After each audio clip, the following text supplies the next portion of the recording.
Bonjour à tous, installez-vous confortablement. Si vous avez un adolescent à la maison en Belgique francophone, vous n'avez pas besoin de regarder le calendrier pour savoir qu'on est au début du mois de juin.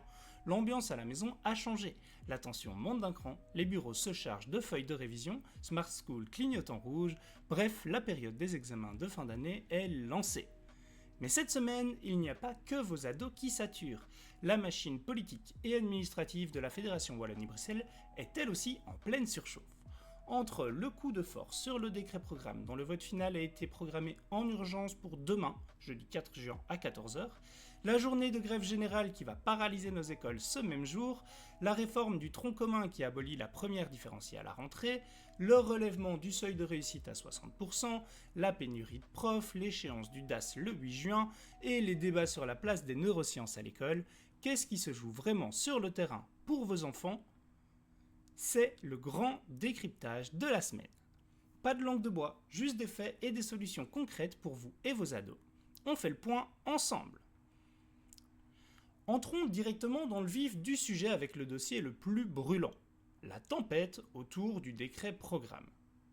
C'est le plan d'économie massif du gouvernement MR Les Engagés pour tenter de résorber le déficit de la Fédération Wallonie-Bruxelles. Le vote, initialement repoussé après un avis du Conseil d'État, vient de subir une accélération spectaculaire.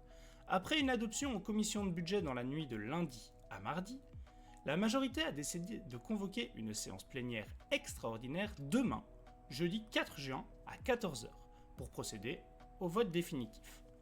L'opposition est furieuse. Elle dénonce un véritable passage en force et une violation du règlement du Parlement qui impose normalement un délai de 84 heures après la commission pour analyser le texte. Les députés d'opposition réclament même la démission du président du Parlement, Benoît Dispa. Sur le terrain social, la colère explose. Les syndicats de l'enseignement, en front commun, appellent à une journée de grève et de mobilisation générale demain. De nombreuses écoles belges seront donc fortement perturbées, voire même fermées. Alors pourquoi une telle colère ? Le décret contient des mesures très dures. L'augmentation de la charge horaire de 2 heures par semaine dans le secondaire supérieur, à salaire égal. Le durcissement des règles de congé maladie, avec une limitation des absences d'un jour sans certificat médical à 3 jours par an. Et la hausse des frais d'inscription dans le supérieur. Les profs déjà épuisés par les réformes précédentes ont le sentiment qu'on tire sur la corde jusqu'à ce qu'elle casse.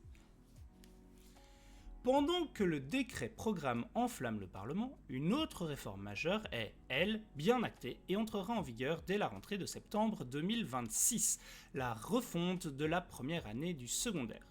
Le grand changement, c'est la disparition définitive de la première année différenciée. Cette classe accueillait jusqu'ici les élèves qui n'avaient pas obtenu leur CEB à la fin du primaire. À la rentrée, tous les élèves, avec ou sans CEB, seront réunis dans la même première secondaire commune. L'objectif politique est d'éviter la stigmatisation précoce et de favoriser la mixité sociale. Pour compenser ce grand écart de niveau, la grille horaire est unifiée. Elle intègre 2 heures par semaine d'accompagnement personnalisé obligatoire directement dans la classe pour soutenir les élèves en difficulté ou permettre aux plus avancés de dépasser la matière. En tant que prof, c'est une question cruciale. Comment va-t-on gérer cette immense diversité de niveaux dans une seule classe sans que personne ne décroche ? C'est le défi logistique et humain qui attend nos écoles dès septembre. Mais le gouvernement ne s'arrête pas là. Il vient de confirmer une mesure qui fait déjà beaucoup parler, le relèvement du seuil de réussite à 60% pour les évaluations certificatives externes, le CEB en primaire, le CE1D en deuxième secondaire et le CESS en réto. Aujourd'hui fixé à 50%, la barre montera officiellement à 60% à l'horizon de juin 2027. L'ambition déclarée est de redonner de la valeur aux diplômes nationaux et de relever le niveau de base. Mais la question reste entière. Si on monte la barre sans accompagner massivement les élèves les plus fragiles, ne risque-t-on pas simplement de faire grimper le taux d'échec ? Et le pire, c'est que cette hausse des exigences se fait dans un contexte de pénurie d'enseignants historique. La rentrée 2026 s'annonce chaotique car nous traversons une année blanche. Avec l'allongement de la formation initiale des profs de 3 à 4 ans, il n'y aura presque aucun nouveau diplômé sur le marché du travail cet été. Pour attirer les candidats, le gouvernement propose une revalorisation salariale de 5% pour les masters en 4 ans, un contrat complet garanti d'entrée, un CDI, et un mi-temps thérapeutique facilité. Mais pour beaucoup, c'est la charge mentale globale qu'il faut réduire pour rendre ce métier à nouveau attractif. À cette surcharge du système s'ajoute l'échéance administrative du 8 juin pour la clôture du DAS. Ce dossier numérique est censé centraliser le suivi de chaque élève en difficulté. Sur le papier, c'est un excellent outil de remédiation personnalisée. Mais sur le terrain, les derniers rapports de l'enquête Thalys en Belgique montrent que la numérisation crée une surcharge administrative épuisante pour les enseignants.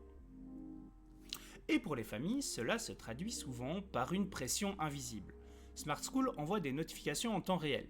Le parent surveille, s'inquiète, interroge l'enfant dès qu'une note ou une remarque apparaît sur son téléphone. Ce flicage numérique permanent détruit le climat de confiance et de sécurité émotionnelle indispensable pour que l'adolescent apprenne sereinement. Et c'est précisément pour cela, pour éviter de lire des dizaines de pages de circulaires administratives imbuvables de la Fédération Wallonie-Bruxelles, qu'on a créé notre média gratuit levactu.be. Chaque semaine, on y résume tous les textes officiels, les réformes et les nouveautés scolaires en 3 puces clés concrètes, claires et directement applicables pour vous et vos ados. N'hésitez pas à aller y faire un tour pour vous simplifier la vie. Le lien est juste en dessous dans la description de la vidéo. Alors, comment s'en sortir ?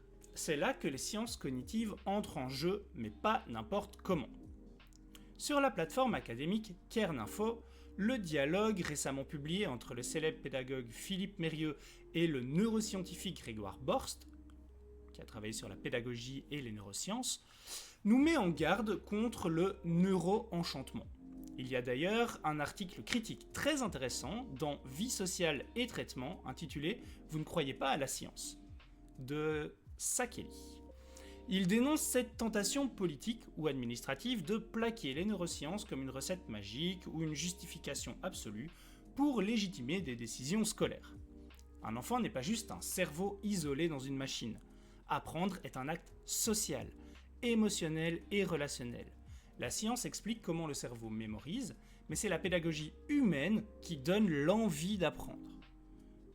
Heureusement, nos universités belges l'ont compris. L'ULB, l'UC Louvain, l'ULiège, l'UNAMUR et l'UMONS s'associent cette année dans un certificat en troubles de neurodéveloppement pour outiller concrètement les profs de terrain face aux élèves 10 et TDAH. De plus, l'Université de Liège prépare le Congrès des sciences d'août 2026 pour allier neuroéducation pratique de terrain et intelligence artificielle. Alors, concrètement, on fait quoi à la maison ce soir pour aider nos adolescents à préparer leurs examens sereinement malgré toutes ces réformes et toutes ces tensions ? Voici 3 outils simples validés par la recherche cognitive universitaire. Premièrement, activer le contrôle inhibiteur avec la méthode du Stop and Think. Pendant les révisions, nos ados font souvent des fautes d'inattention parce que leur cerveau fonce sur la première réponse intuitive sans réfléchir. Apprenez à votre ado à faire une pause de 3 secondes avant de répondre à une question complexe. Il doit poser son stylo, respirer et se demander quelle est la réponse automatique que j'ai envie d'écrire et pourquoi est-ce un piège. Entraîner l'inhibition cérébrale, c'est sauver de précieux points. Deuxièmement, pratiquer le double codage. Associer le texte à l'image. S'il révise de l'histoire ou des sciences, demandez-lui d'associer un résumé écrit très court à un schéma visuel simple ou de vous l'expliquer à voix haute avec une métaphore. C'est la méthode du double codage d'Alan Paivio. Le cerveau grave l'information sur 2 canaux différents, ce qui rend le souvenir beaucoup plus facile à retrouver le jour J. Troisièmement, instaurer une diète de Smart School ou des autres plateformes en ligne. Pour faire baisser la pression, décidez d'un commun accord que vous ne vérifiez Smart School qu'une seule fois par jour, par exemple à 18h. Le reste du temps, les notifications sont coupées. Moins d'alerte en temps réel, c'est moins d'adrénaline et plus de concentration pour l'étude.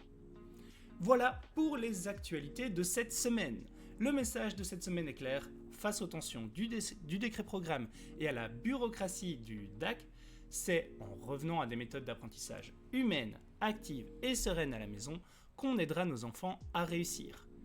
Pour retrouver l'intégralité de ces actualités décortiquées et nos synthèses rédigées en 3 puces clés, tout est disponible gratuitement sur notre média levactu.be.